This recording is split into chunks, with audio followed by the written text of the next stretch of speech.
Welcome to the Exam Study Expert Podcast, helping you ace your exams at school and university through the psychology of high performance and the science of studying smarter, not harder. It's my pleasure to introduce your host, the Cambridge-trained memory psychologist and exam success coach, William Wadsworth. Hello and welcome to the Exam Study Expert podcast. Today we're continuing our series of student stories by meeting Rose, a high schooler from Australia.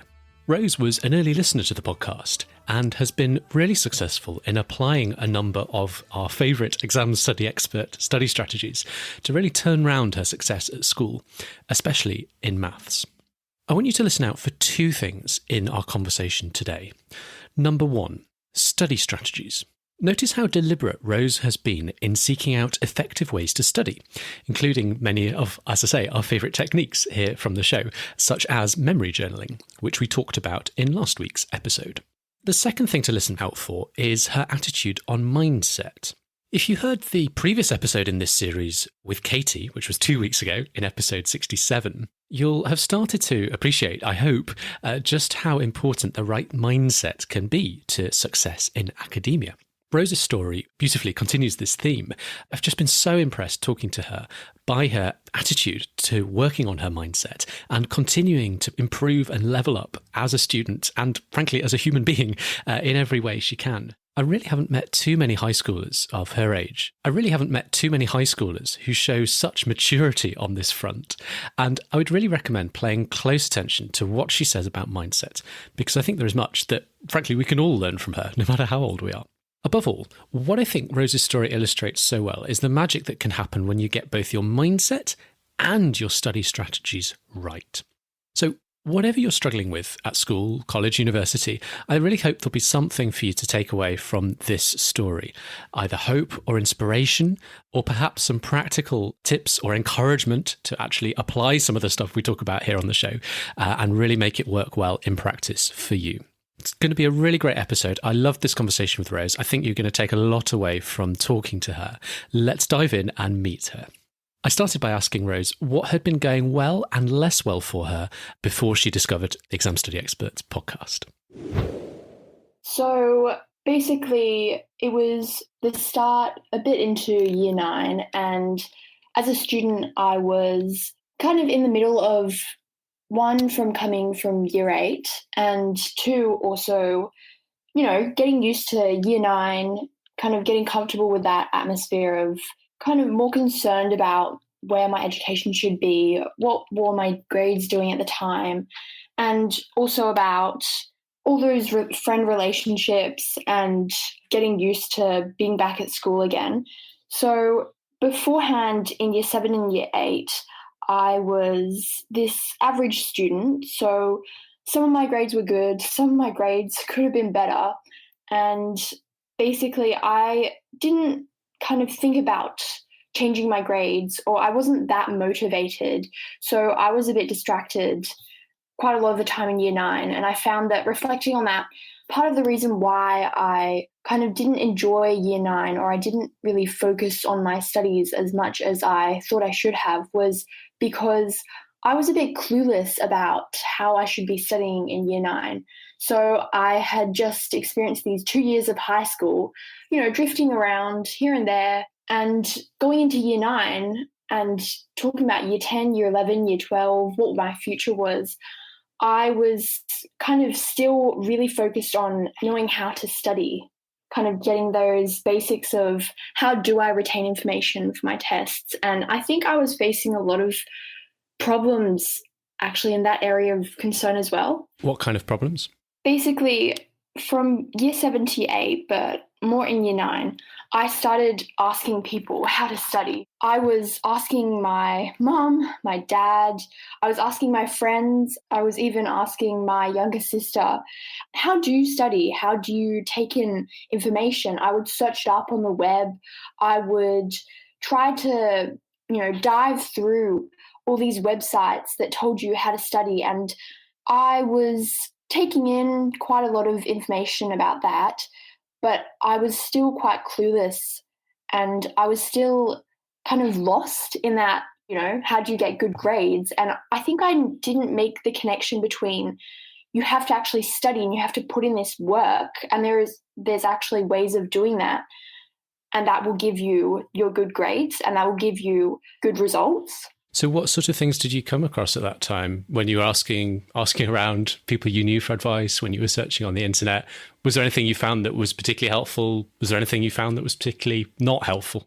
So I did find a lot of the time that a lot of websites talked about focus and redoing questions and organization, and I read into that and I took it in, but I didn't really act on it. So I was thinking, sure, be organized. Cool, I'll organize my desk. Now I've got an organized workplace, but I still kind of didn't get to the core of how do you intake that information. And a lot of my friends were saying that they were just rewriting their questions or revisiting concepts of the exam syllabus, but that didn't really help me as well. I kind of needed specific techniques that worked for me, and I didn't know where to search. So I was kind of lost in that search, and it was a time that I kind of gave up a bit, and I kind of lost a lot of motivation, because when you don't have a path and when you don't have a way, you become quite lost and you don't really see where you're going. You don't have a goal. So I kind of lost that time there, kind of searching and not really finding anything. So what happened next? I was looking around and I decided I would stop for a while. So basically, I tried different things out. So I tried rewriting my notes. I actually didn't study too much, but I just resorted to doing my work, and then I wouldn't do any extra work, or I wouldn't study as hard as I think I normally would. Or when I got to studying, I found that I would procrastinate and I wouldn't do it. And I convinced myself that I had studied when I really hadn't, and I really hadn't studied efficiently. So I got to a stage in year 9, and I think that a lot of students get to this stage where they're basically stuck, or they just haven't got any motivation, or they don't have a way to study, or maybe they're just a bit lost. And I was trying to search around, and it came to that place where you either make a change to your habits because of two things. One, you are either afraid of what would happen if you don't make that change, or two, you're motivated. So it's either a pain or gain situation, I found. Either I was motivated enough to study and make that change, or my grades dropped so low, or they got so bad that I was forced to actually put in that work to then get better grades, or to study, or to finally face my problems. So at that time, I was looking around, and it got to the moment where end yearly exams were coming up, and it was this big test. And there was a moment where I kind of woke up and I acknowledged that I had these exams, and I looked at all of my study habits, and I said that this really needs to change. And I basically started to search and search again. And I was listening to a couple of podcasts. So I'd absolutely scoured the internet, and I didn't really find anything that was too helpful. I was just listening to some focus podcasts because I was dealing with some anxiety that comes with, all of these tests, plus the anxiety of, I've actually got to do this work. I've actually got to put in more work to this exam. And I came across the first episode that I listened to, which was, I'm pretty sure, How to Focus. It was meeting this guy, and he was just very productive. And I'm pretty sure you talked with him. Chris Bailey. Yes, Chris. And to focus, and basically how to focus. And I remember I think I was making a smoothie, and I stopped. I just froze, and I stood there and I listened to what you guys were saying and what you guys was just discussing, and it was just so relatable. And I decided to click on the site that it came from, and I think that was probably one of the best decisions I'd ever made in the whole of year 9. And all of your episodes came up, and I started to scroll through all of these episodes. And at first I was kind of, thinking, I'll give one of these a try, and I listened to it, and I was listening to the handling with maths and tips to being motivated with maths. And it was kind of this kind of light bulb that went on in my head, and it just kind of really reached me. And I said, this is actually what I need to start doing. And I think that was when I started to really look at, how far I'd actually come. And I still had a long way to go, but it was almost an opening. It was like I had found these gates. The world had given me something I was looking for, and the world had finally, shown me something that would help me. So that sort of gave you some kind of, it sounds like almost like, hope that things can be better and that there is a better way. Yes, I really didn't believe that while I was searching, I kind of lost hope in myself as well. I kind of lost a lot of confidence because, when you do find that, you can't study effectively, your grades are dropping gradually, each result you get is kind of worse than the last. And you're thinking, oh my gosh, how do I get better? How do I change this? I'm so lost at the moment. And you just don't think it will get any better. It's just going to get worse as, you keep on going. The years get, harder, longer, more homework, more assignments, harder tests. And it's very overwhelming. But there always is a way, no matter how far from your goal you are, how, unmotivated you are. If you're at least looking for, an answer, or you're at least looking for a way to improve, there always is hope. There always are ways to get better. You just have to, work hard and put in that time and search. I think that's such a great way of thinking about things, and I couldn't agree more. I wanted to ask, so you started diving into some of the stuff on the podcast, and it sounded like that was a real kind of mindset shift for you at that point, and it helped you kind of get motivated, and we talked about rediscovering some of that hope. Were there any specific kind of strategies or techniques that you've started to adopt that you're finding helpful? So after I listened to nearly all of your episodes, after that kind of maths focus, I started to write down all of your tips. So I sat down and I actually jotted all of the notes down, and what your guests were saying, what you were saying, and I was kind of looking at them, and I was kind of reflecting on what I'd actually been searching, and what I'd tried to do in my studying, and then comparing them. And I found that I actually hadn't tried a lot of these new techniques. And so I basically jotted down like a to-do list. And I basically, in the next couple of days, I tried pretty much a lot of them out, actually. And I've still got a lot of them to do. But as soon as I heard you describing, for example, the retrieval journal, which is, this journal that you can do 5 minutes every day, and you basically remember what you did yesterday. And I was given this red leather book on my birthday, and originally it was just for like writing in, but it had these cream pages, and it was the right size, and it just fit so perfectly. And I looked at that journal and I said, yes, I'm going to start this right now. So I jotted down actually what I did yesterday, and I've been doing that since. I think I started a few weeks ago, and I can still remember what I was doing actually a few weeks ago before I can even think about it. And it's just changed my way of thinking so much, actually. I really recommend that. Has really helped me. I found that the day after, my friends were asking me like, hey, what did we do? Like, last lesson. And I was just able to list that off. And I figured that if I was able to do that, then I would be able to use that way of thinking, that mindset. and actually use that technique in my exams as well. So that's going, for the moment, it's amazing. It's working really well.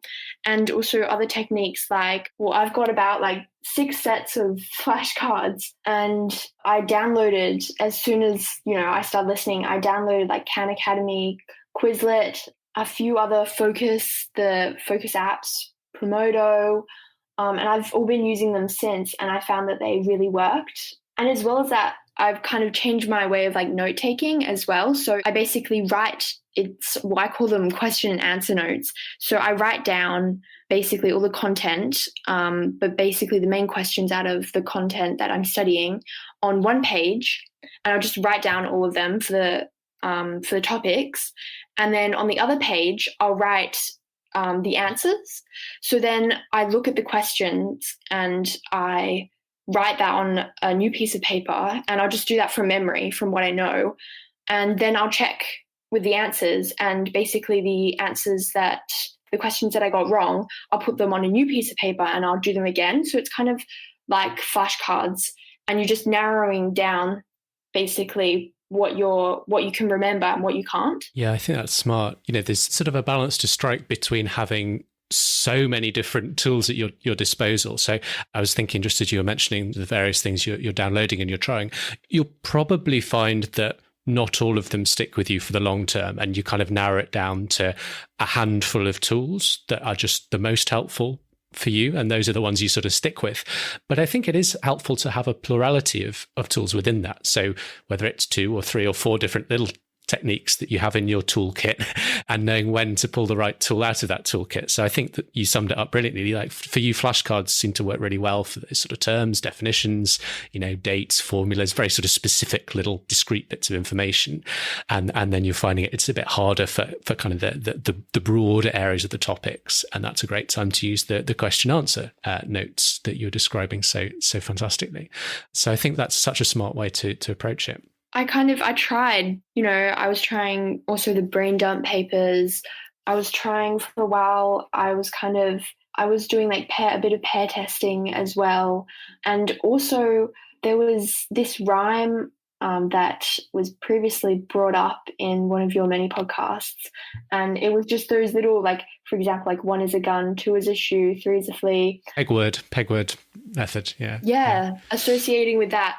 And that also really helped me. So I think just like experimenting kind of, gave me that wider range to techniques I could use, tools I could utilize when I was studying, and also that kind of gave me a bit of a taste of, what worked for me, what didn't, and like, how I could further focus on those areas that did help me.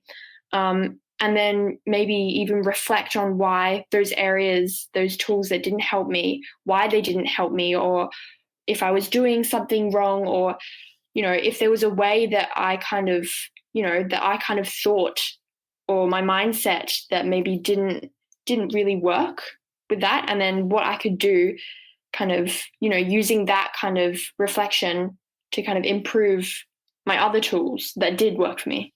Yeah, absolutely.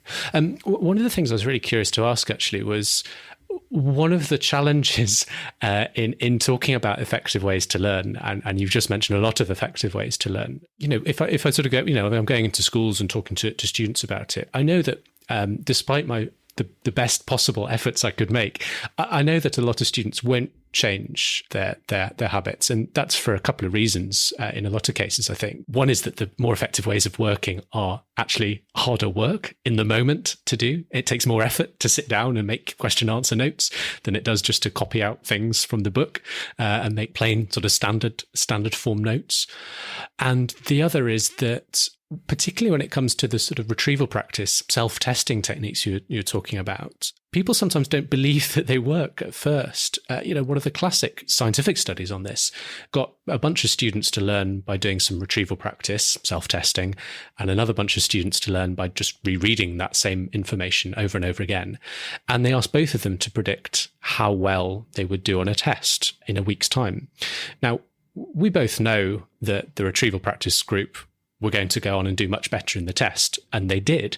But the really interesting thing was they didn't think they would. So right after they'd done that learning, they predicted themselves a lower score on average on the test than the group that had just been sitting doing the rereading.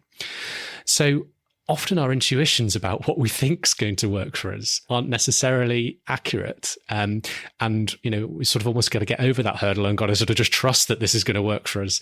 And it's only, maybe in a week's time when we start to see that benefit, when you actually, as you were sort of describing with the retrieval journaling, start to realize, oh yeah, actually I can remember this stuff. Any kind of comments on that from your experience? What was it like getting over that hurdle and actually starting to use some of this stuff? Was it hard at first, or did it just all slot into place very easily from day one? Of course. I really struggled with learning in those kinds of areas, because I was that sort of student who, if I didn't see immediate results, I would kind of lose hope in that whole kind of, process. And I think that, what I was doing, didn't really have any effect. I didn't see that maths or, studying, it takes such a long time to develop, and, it takes such a long time to influence and to actually to work and to become efficient, that you have to really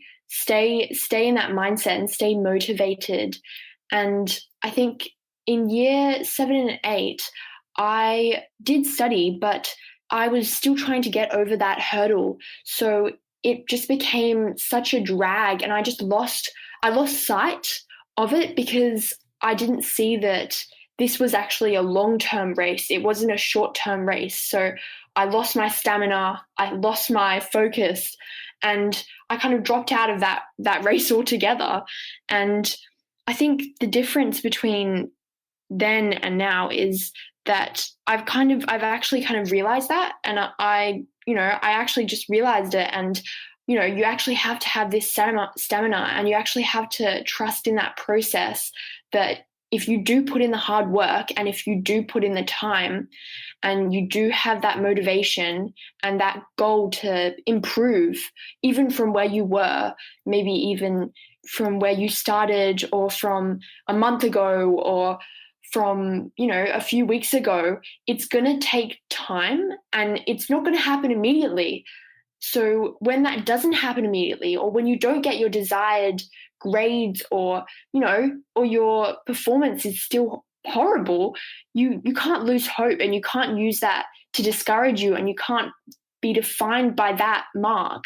You have to look over the hurdle, and you have to keep on going, because it's, as I said, it's a long-term race. It's, you have to actually have the stamina, you have to pace yourself, and you have to be prepared to brave in the storm, because eventually it will work, and your efforts will pay off.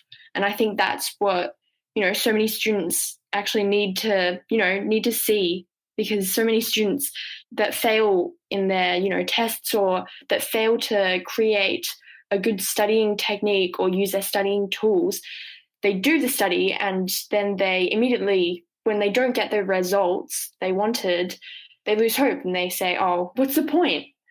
And they don't see that, it's a long-term thing. It's definitely, and you have to face the challenges, and you have to actually jump over that hurdle to get to the other side, and to actually, to have that like smooth flow.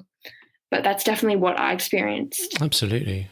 No, I think that's such a smart way of looking at it. I'm so impressed by your attitude. It's amazing. The other little thing I just wanted to circle back on was retrieval journaling, which you were talking about when you were describing the different techniques you use, because I basically came up with the idea. And so it's always quite interesting to hear how people are getting on with it. I'd be really interested to kind of know how you've managed to fit it into your day. So, when you're doing it during the day, what's your kind of routine with it? So basically, I didn't really think much of it at first. So I was kind of dedicating about, I thought maybe 5 minutes would be, an appropriate time for me. So I basically wake up, and I decided that it would be best to remember all of my information after I got up, because I found in the evening, it was still fresh in my mind. I could still retrace it back. And after you get up in the morning, the next morning, it actually becomes much more of a kind of effort, but that kind of wakes up your mind. So that really worked for me. So then after I did that and I finished that, I'd look back at my work on my journaling, and my mind would actually be fresh and it would be ready. And then I could go on and do the next task and get ready for school and get ready in the day, knowing that, I actually could remember. And at first I couldn't. So I'd get up, I dedicate maybe about 5 to 10, 15 minutes. And I thought I would take about 5 minutes to just jot it down. But I ended up sitting there for about 20 to 25 minutes, just staring at a blank page, thinking what is wrong with me? I can't remember anything. And I jot down what I could. And I basically just kind of sat there, and I kind of felt a bit upset with myself and a bit disappointed because I couldn't remember this stuff. And I thought, it was only yesterday. Sometimes I can't even remember what I had for dinner yesterday. But I thought I should be able to at least remember what I did, for 6 hours in school, or at least a bit of it. So I kept on going with it, and I basically did my retrieval journal in the morning. And then when I came back from school in the evening, I'd take a tiny bit of time to just look over it and then pull some books out. And I was already in that mode of study, so I could just grab a couple of books, open them, and kind of, look from my notebooks and my textbooks and kind of add to that retrieval journaling entry with a different color.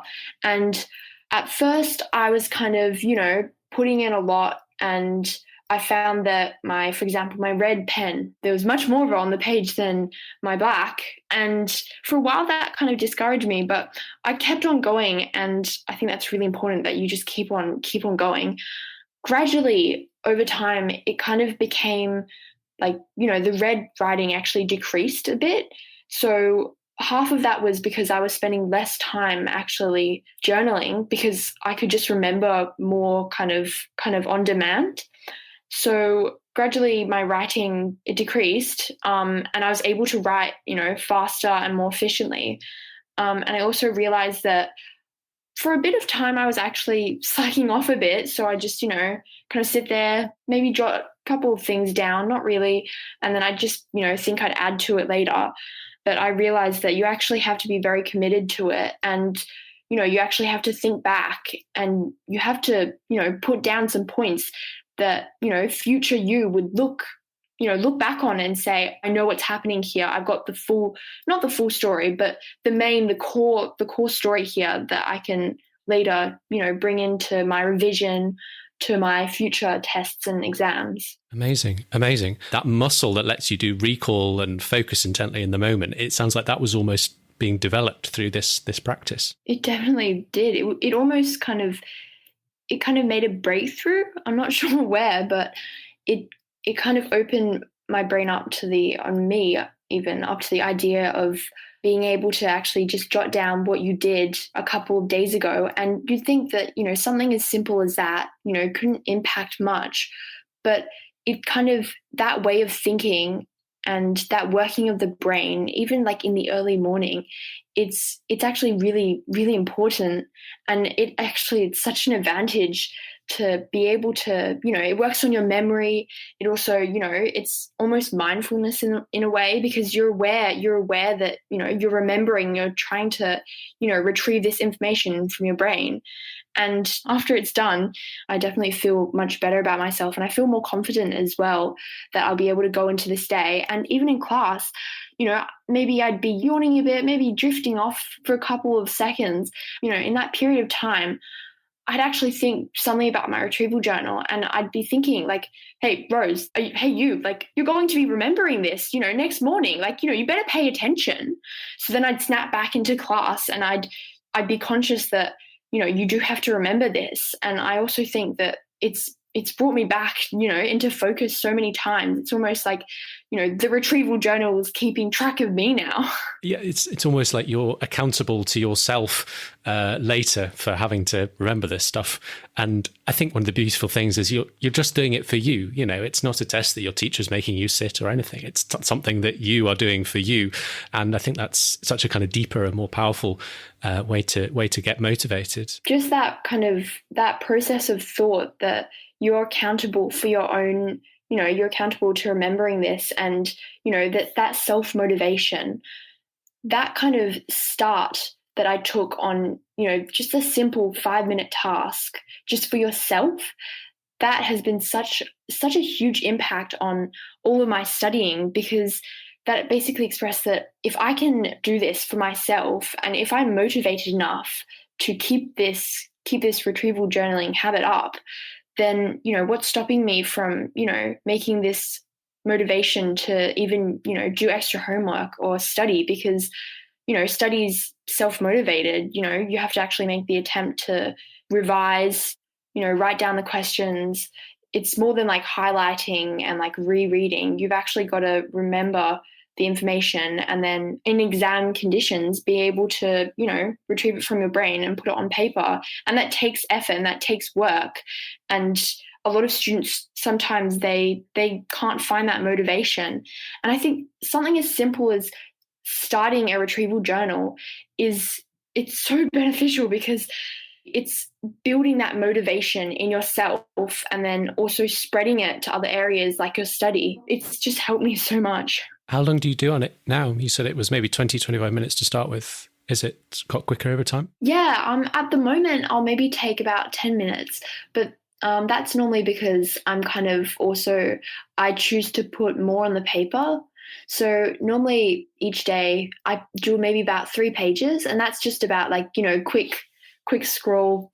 And I just jot down what I did for each subject.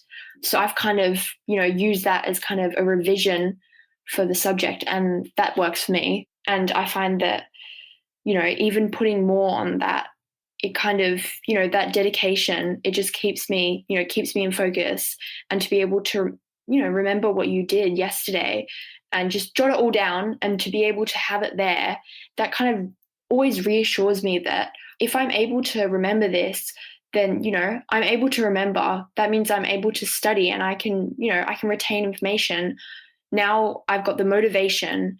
I've got, thanks to you and your podcasts, I've got the techniques, I've got the tools, I've got the motivation now. And, all I need is the time and the commitment. And, I'm already improving so much. Fantastic. Well, we're well on our way. You said you're improving. Is there any sort of tangible results you've had after that? Any sort of grades in class or anything that have been better than you might have hoped since you started doing all this stuff? At the moment, I can't really say anything because my exams are still coming up, but it's not been like a huge change. But I've noticed like, a series of events that have kind of happened after I changed my mindset. So I started, these habits of, I normally go to bed quite late, and I didn't think much of it. I just normally be caught up with work. But, I go to bed at like now about 9:45 to 10, and I get up quite early. And just that little change from my tools is actually, affecting, my happiness during the day, my motivation. Using the retrieval journal has really boosted my motivation to study.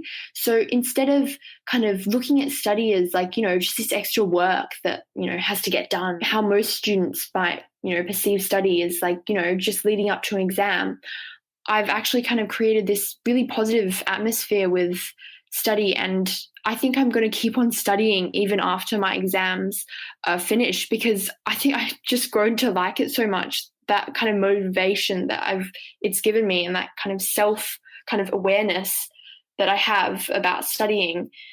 Now it's a different mindset. It's one, I'm going to, I better learn this, and I better learn it thoroughly so I can, write it down and be able to explain it to my future self in my retrieval journal tomorrow morning. And also, two, now that I've got this opportunity, I've got this time, I'm going to have to use it really wisely. I'm going to have to try to, learn this concept to the best of my ability and become really, successful at learning this. It's just really changed my way of like, simply looking at different subjects and, that improvement of motivation. It's just been such a great change. That's absolutely fantastic. I just wanted to ask, what would your advice be for yourself a few years ago, maybe even just sort of 12 months ago? what do you know now that you wish you could have discovered sooner, looking back with hindsight? Or maybe looking at a student who's in a similar situation to you, what would your advice be to them in that situation? Well, I probably wished I'd known your podcasts. But apart from that, I think I wish my younger self would have had that light bulb moment or become aware of, where she was in terms of not just her grades and not just her, her results, but also where she was in terms of mindset and where she was in terms of motivation and commitment and what type of student she was. I think that a lot of students become so kind of kept up in that whole process of, learning and getting through school in general that they forget to enjoy the process and also the process of studying. And I think that you have to ask around to first, get to know how to study and what works for you, but also to even reach out in the first place is just the beginning. And to, that first step of realizing that, come on, you actually need to start to actually look at studying differently, and you need to change your mindset if your results aren't what you wanted or you think you can do better. It's not just, a thought. You actually have to act on that. And I think I really wish that my past self saw that and then acted on that, because I think I was searching for a long time, but I didn't search too much. I did, and then I kind of pushed it away like a thought, and it didn't really come back to me until, demand for exams and demand to study came up, and that kind of was all in my face. So I think I definitely tell my younger self that, one, everything is a process and you need to just keep to it. And as well as that too, it's all about mindset. If you're committed and if you're willing to put in the work and you're willing to make a change, the world will give you an answer.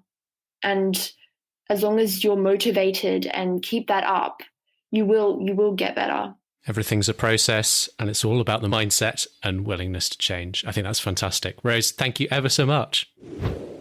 If you've got exams coming up, you can now get all of William's favourite tips and tricks to save you time and get you higher grades, all in one handy cheat sheet. Grab your copy at examstudyexpert.com/free tips. Thanks again for listening, and see you soon.